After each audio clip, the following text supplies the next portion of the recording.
जिंदगी के किराए का घर है, जिंदगी के किराए का घर है, एक न एक दिन बदलना पड़ेगा। जिंदगी के किराए का घर है, एक न एक दिन बदलना पड़ेगा। मौत जिस वक्त आवाज देगी, मौत जिस वक्त आवाज देगी, इससे बाहर निकलना पड़ेगा। मौत जिस वक्त आवाज देगी, घर से बाहर निकलना पड़ेगा। उठ जाएंगी जब तुझसे खुशियाँ, गम के साँचे में ढलना पड़ेगा। उठ जाएंगी जब तुमसे खुशियाँ, गम के साँचे में ढलना पड़ेगा। उठ जाएंगी जब तुझसे खुशियाँ, गम के साँचे में ढलना पड़ेगा। और उठ जाएंगी जब तुमसे खुशियाँ, गम के साँचे में ढलना पड़ेगा। वक्त ऐसा भी आएगा नादान, वक्त ऐसा भी आएगा नादान, तुझको कांटों पे चलना पड़ेगा। वक्त ऐसा भी आएगा नादान, वक्त ऐसा भी आएगा नादान, तुमको कांटों में चलना पड़ेगा। तुमको कांटों में चलना पड़ेगा।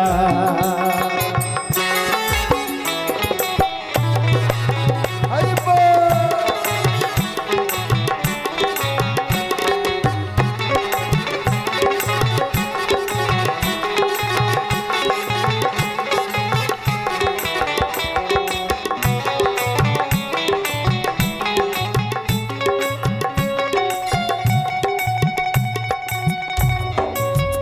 हरि बोल।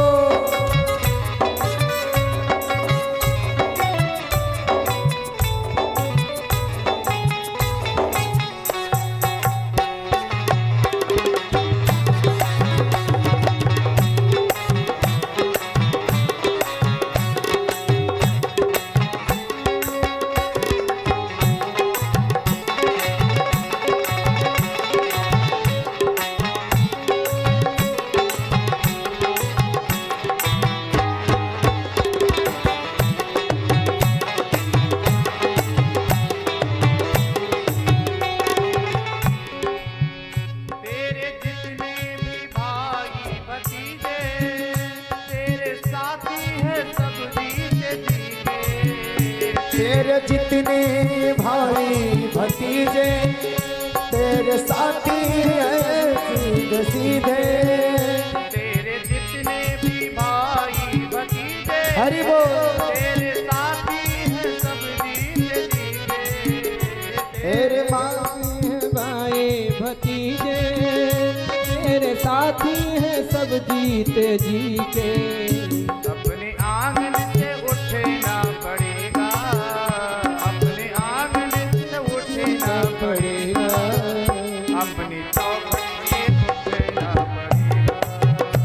अपने आंगन से उठना पड़ेगा, अपने चौखट से उठना पड़ेगा। जिंदगी एक किराए का घर है, एक न एक दिन बदलना पड़ेगा।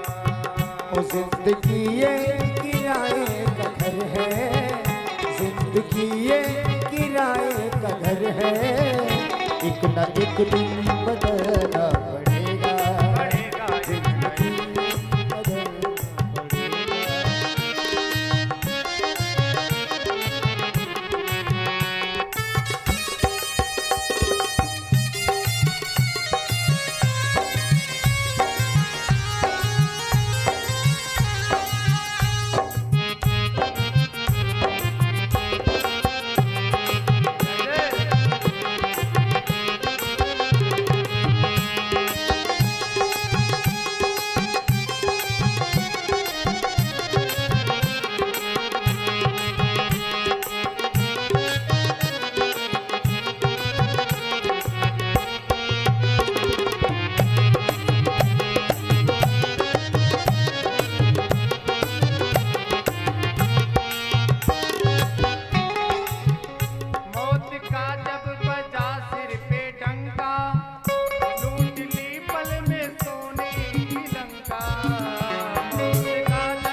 जिंदगी ये किराए का घर है, जिंदगी ये किराए का घर है, एक न एक दिन बदलना पड़ेगा, एक दिन बदलना पड़ेगा। जिंदगी ये किराए का घर है, एक न एक दिन बदलना पड़ेगा। जिंदगी ये किराए का घर है, एक न एक बदलना पड़ेगा। मौत जब तुमको आवाज देगी, मौत जब आवाज देगी, घर से बाहर निकलना पड़ेगा। मौत आवाज देगी, घर से बाहर निकलना पड़ेगा।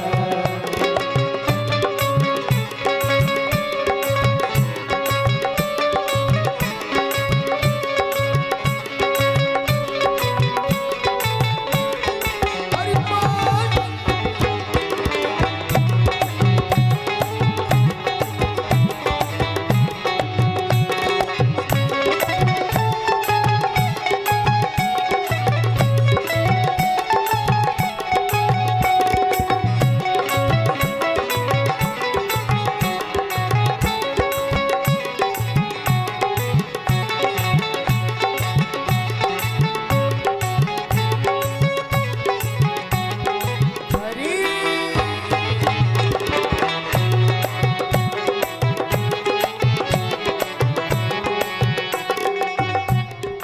और जिंदगी में हर दिन आनंद नहीं होता है, जीवन में हर प्रकार के उतार चढ़ाव आते हैं, इन्हें सहर्ष स्वीकार करना चाहिए।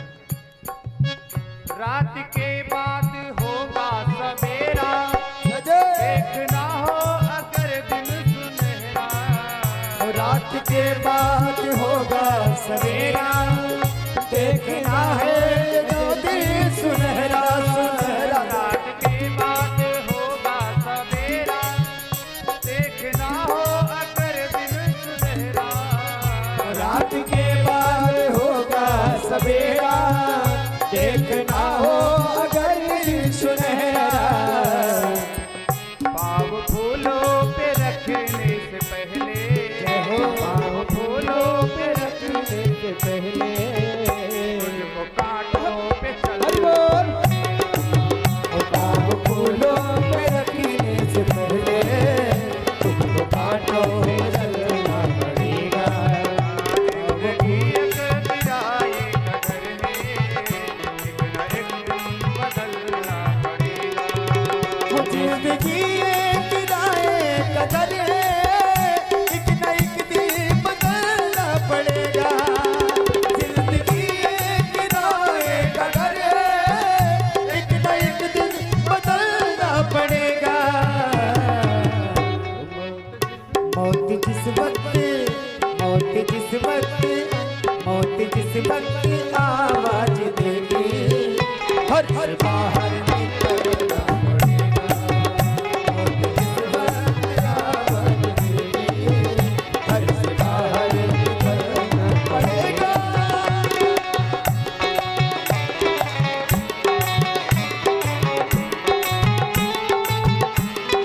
हरि बोल।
सपना, ढूंढ ले जल्द तू राम अपना।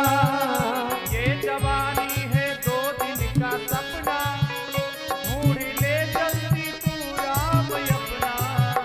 ये जवानी है 2 दिन का सपना, ढूंढ ले जल्दी तू राम अपना। ये जवानी अगर ढल गई तो, ये जवानी अगर ढल गई तो, उम्र भर हमारा ओ ये जवानी अगर ढल गई तो, उम्र भर हाथ भरना पड़ेगा। जिंदगी एक किराए का घर है, एक न एक दिन बदलना पड़ेगा। जिंदगी एक किराए का घर है, एक न एक दिन बदलना पड़ेगा। मौत जब तुमको, मौत जब तुमको, मौत जब तुमको आवाज देगी, घर से बाहर निकलना पड़ेगा। मौत जब तुमको आवाज देगी, घर से बाहर निकलना पड़ेगा। मौत जब तुमको आवाज देगी, घर से बाहर निकलना पड़ेगा। मौत जब तुमको आवाज देगी, घर से बाहर निकलना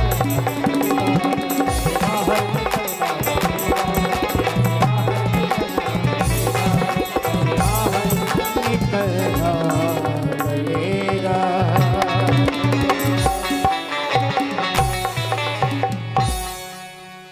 बोलिए भक्त और भगवान की जय। ये सुंदर ज्ञान दिया किसने दिया? सनकादि ऋषियों ने पृथु भगवान की सभा में चारों भैया मिलकर एक स्वर में एक साथ में बता दिया, ये भूल मत जाना, ये भूल मत जाना। कल मैंने बताया कि शंकर भगवान ने सेहरा किसका पहना? सांपों का। सांप को कहते हैं काल। दूल्हा बनो लेकिन याद रखो ये सेहरा सांपों का पहनो, कि याद रखो काल ढूंढ रहा है, जैसे समय मिल जाएगा लेकर चला जाएगा। भागवत सुनने का अर्थ ये है कि अब हम भागवत सुन लिए, अब हम सुधर जाएंगे, अब हम भागवत हो जाएंगे। मैंने क्या कहा अभी? आप सभी को भागवत भाव से नमस्कार है। भागवत मतलब हमारा स्वभाव भगवान जैसा हो जाएगा। भगवान की तरह भगवान अगर बोलते ना तो भगवान की इतनी इज्जत नहीं होती। बातचीत कर रहे थे, दे लेके मना लेते, अरे मान जाओ ना भगवान, अभी तो कह रहे हैं इतना काम बन जाए तब एक भागवत सुनेंगे। फिर तो कहते कोई बात नहीं, एक भागवत में नहीं मानने तो 2 भागवत सुन लेंगे, मान जाओ। भगवान से घूसखोरी कर।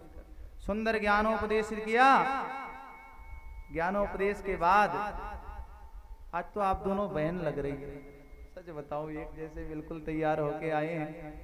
नंदा और सुनंदा दोनों लोग लग रहे हो।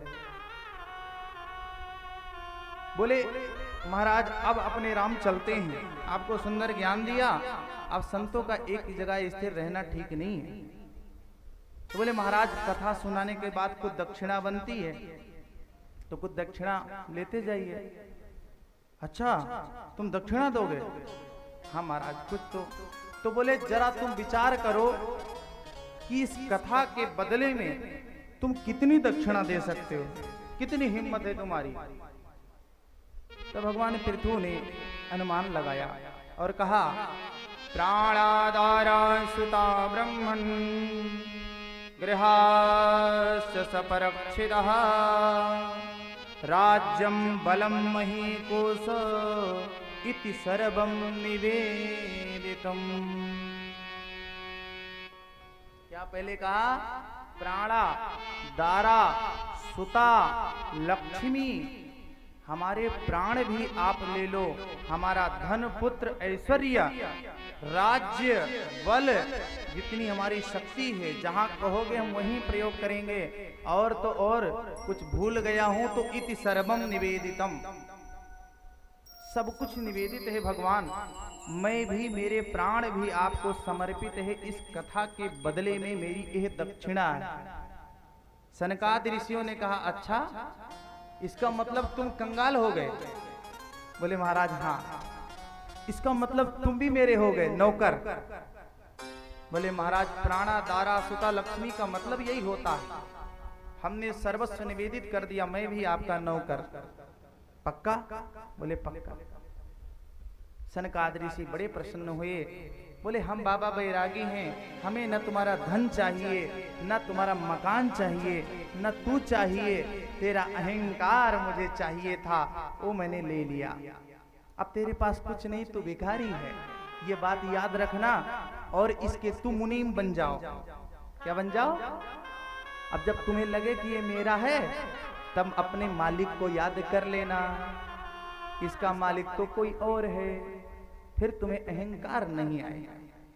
बस यही लिया उन्होंने, न कुछ लिया न कुछ दिया, भिखारी बना दिया, खुद मालिक बन गए। ऐसे गुरु शिष्य में होना चाहिए कि गुरु को मांगना नहीं चाहिए शिष्य की, हम इतना नहीं, संतुष्ट नहीं है, इतना लेंगे। इसीलिए आपने सुना होगा जितने भी हमारे यजमान लोग जुड़े हैं, उनसे मैंने ये शब्द नहीं कहा होगा कि इतना लेंगे तब होगा, ये कोई नहीं कह सकता।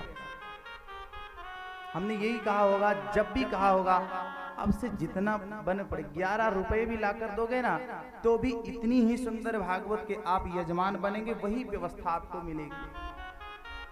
हृदय पे हाथ रख करके आप याद कर सकते हैं। इन बातों को सिर्फ किताब तक रखेंगे तब आनंद नहीं आएगा जीवन में, इसको अपने जीवन में उतारो। और सनकादिक ऋषि अपने स्थान को चले गए और भगवान पृथु समय आया और भगवान पृथु अपने देवलोक को चले गए। अब आता है इन्हीं ध्रुव के वंश में एक राजा हुए प्राचीन वरही। प्राचीन वरही बड़े कर्मकांडी पंडित जी थे। कर्मकांडी पंडित जी जैसे हम लोग मंदिर में पुजारी जी बने हैं ना, इनको कर्मकांडी पंडित जी कहते हैं। घर में लड़का हुआ तो पूजा कराओ, कोई चला गया तो पूजा कराओ, नामकरण संस्कार कराओ, श्राद्ध करा दो, तो ये कर्मकांडी पंडित जी कराते हैं। यज्ञ कराओ, यज्ञ में बलि देते हैं दुर्गा पूजा में, देखा होगा। तो ये बलि को बलि देना समझ लिए, पकड़ते थे पशुओं को काट देते थे बलि, खूब बलि देना शुरू कर दिए।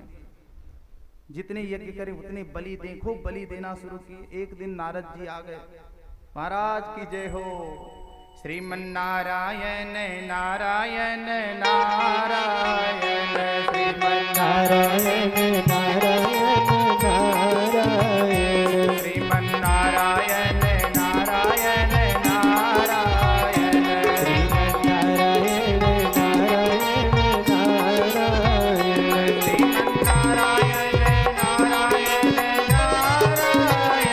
श्रीमन्नारायण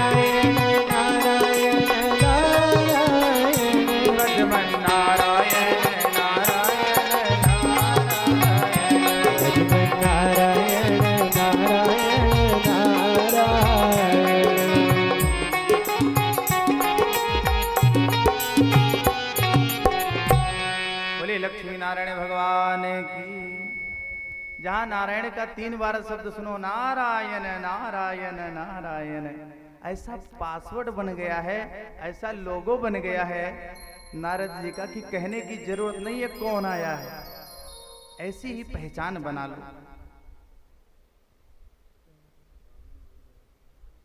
अपने भक्तों को इस चीज का ध्यान रखना चाहिए कि हम इतनी भक्ति से इतना पूजा पाठ करें कि लोग आपको उसी नाम से जानने लग जाएं। जैसे आप सबरी मैया के नाम से जाने लगी हैं पूरी मंदिर में, तो इस बात को प्राचीन वरही के पास नारद जी ने आकर क्या कहा, पहले अन्नपूर्णा मैया थी, खूब पराठे बना बनाकर हम पंडितों को खिलाती थी। अब मैं आया तो धीरे धीरे देखा भक्ति ज्यादा है, तो फिर दूसरा नाम रख दिया। वैसे इनका नाम है निर्मल, जिसके अंदर कोई मल नहीं रह गया हो, केवल बोलती है, कपट नहीं है, जो मन में आता है बोल देती है। सो महाराज प्राचीन वरही के पास नारद जी ने आकर क्या कहा कि आप ऊपर देखो, जितने पशुओं को तुमने बलि दिया है वो तुम्हें खाने के लिए दौड़ रहे हैं, अतः शीघ्र व्यवस्था बनाओ। तो खुद तो नहीं देख पाते थे, लेकिन नारद जी के प्रभाव से जब ऊपर देखा तो जितने पशुओं का बलि दिया था सब खाने के लिए दौड़ रहे थे। सो दिमाग पलट गया, महाराज मेरा कोई उद्धार करो, ये तो मुझे खा जाएंगे, इतने सारे पशु हैं। नारद जी ने कहा सुनो, किसी व्यक्ति को थोड़ा सा वेद पढ़ने को मिल गया था, तो उसमें लिखा था वेद पढ़ना पाप है। अब वो सबको किताब दिखाता हुआ फिरता कि वेद पढ़ना पाप है। अब भाई जो कभी वेद नहीं पढ़ा है वो देखे तो कहे हाँ भाई बात तो सही है, वेद पढ़ना पाप है। कोई विद्वान मिल गए, बोले भैया थोड़ा पन्ना पलटो, तो उसमें लिखा था अशौच अवस्था में। बात पूरी पढ़ी नहीं, आधी बात सुनी, अधूरा ज्ञान तो प्राण ले लेगा। तो डांटा उसको, अरे मूर्ख क्या कर रहा है। नारद जी ने कहा तू भी थोड़ा सा ज्ञान मिल गया कि बलि दो, बलि अपने विचारों की देना चाहिए। जो आप गंदे विचारों को पाल रखे हो, बलि आप जो हिंसात्मक कार्य करते हैं उन विचारों की बलि दे दीजिए। आप गर्भ अवस्था में अंडे को खाते हैं, गर्भस्थ शिशु है वो, सोचिए आपका पेट है कि शमशान घाट है।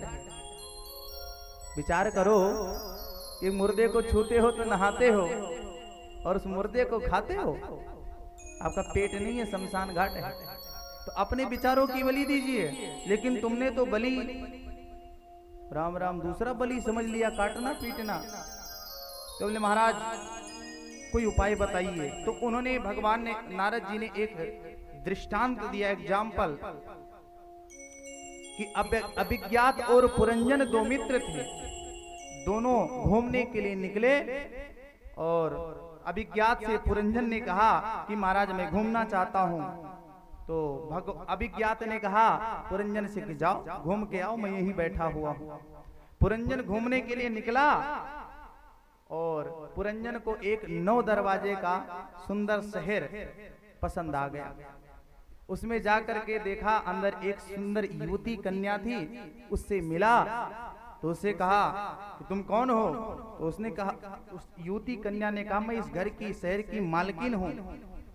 बोले 5 रखवाले किसके हैं? 5 फण का नाग था।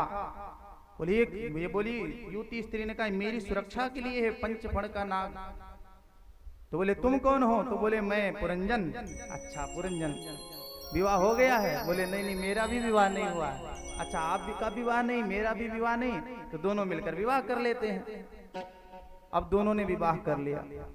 विवाह करने के बाद इतना प्रेम में निमग्न हो गए कि अगर पुरंजनी रोने लगे तो पुरंजन भी रोने लगे, पुरंजनी हंसे तो पुरंजन भी हंसने लगे, वो खाए तो ही वो खाए, नहीं तो भूखा बैठा रहे। इतना प्रेम हो गया दोनों में कि क्या बताएं। समय आया धीरे धीरे, एक समय आया कि 365 काले गंधर्व और काले काले गंधर्व और 365 काले काले गंधर्वियां पुरंजन के ऊपर धावा बोल दिया और इतना बीमार पड़ा, इतना अस्वस्थ पड़ा कि धीरे धीरे पुरंजन छटपटा करके मर गया। पुरंजनी भी मर गई। समय आया, अंत में पुरंजनी के मरने पर शोक ये किया था, अपनी पत्नी के मरने पर शोक करने के कारण पत्नी को याद कर करके मरा था, तो ये भी स्त्री बन गया। और एक राजा से इसका विवाह हुआ। पुरंजन का अभिज्ञात अभी इंतजार कर रहे हैं। मैंने एक दिन परसों कहा था कि ऐसा नहीं है कि हम पुरुष हैं तो अगले जन्म में पुरुष ही होंगे, हम स्त्री भी बनेंगे अपने कर्मों के अनुसार, और जो स्त्री है वो पुरुष भी बनेगा। यहाँ पुरंजन अभी पुरुष था, मरते समय इसने पत्नी को खूब याद किया, इसलिए ये स्त्री रूप में जन्म लिया। राजा से विवाह हुआ, बच्चे हुए। एक दिन राजा मर गया तो पतिव्रता स्त्री होने के कारण जाकर के चिता पे बैठ गया। पुरंजन तब तक अभिज्ञात ढूंढते हुए निकला, अरे मित्र ये क्या कर रहे हो, चिता पे बैठे हो। तो इसने कहा है तुम्हें शर्म भी नहीं आती, मैं पतिव्रता स्त्री हूँ, अपने पति के साथ सती हो रही हूँ, तुम मुझे अपना मित्र बता रहे हो। अरे लोग सुनेंगे तो क्या कहेंगे कि इसका मित्र है। बोले अरे भैया तुम थोड़े से घूमने क्या निकले, अपने मित्र को ही भूल गए। मित्र तब याद दिलाया अभिज्ञात ने पुरंजन को कि हम तुम मित्र थे, ऐसे ऐसे तुमने बोला था कि हम घूमने के लिए निकलेंगे, घूमने के लिए गए थे तो तुम हमें भूल गए। याद आया, तुरंत वहां से उठ करके आया, अभिज्ञात के साथ पुरंजन खड़ा हो गया। उसने कहा महाराज मैं भूल गया था आपको। ये पुरंजन कौन है? आप और हम हैं। अभिज्ञात कौन है? परमात्मा है।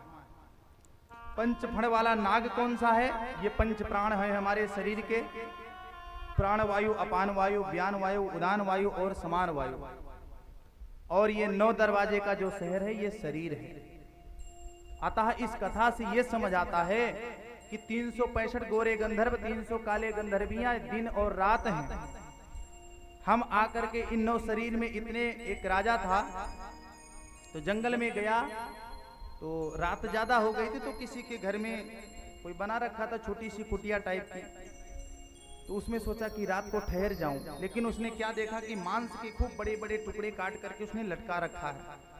तो राजा ने कहा अगर नहीं रुकूंगा तो कहीं और दिक्कत हो जाएगी, यही रुक जाता हूँ। राजा ने कहा मुझे रुक जाने दो। तो उसका जो मालिक था बोला नहीं हम नहीं रुकने देंगे। अरे भैया रुक जाने दो, रात में सुबह बोला इतने, यही तो लोग दुनिया आकर कहते हैं कि हम सुबह चले जाएंगे, जाता कोई नहीं। बहुत अनुनय विनय करने पर उसने कहा ठीक है रुक जाओ। रात में 12 बजे फिर आया, बोला भैया देखो हम रुकने नहीं देंगे, तुम सुबह जाओगे नहीं?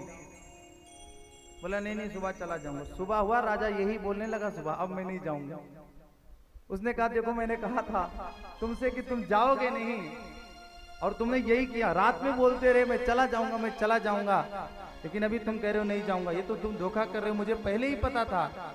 ये मांस का शरीर है, अस्थि स्तंभम स्नायुबद्धम मांस सोणित लेपितम चरमानवद्धम। अस्थि का स्तंभ जैसे ये मकान खड़ा है, इसमें सरिया डली हुई है, ऐसे आपके इस मकान में हड्डी रूपी सरिया लगी है।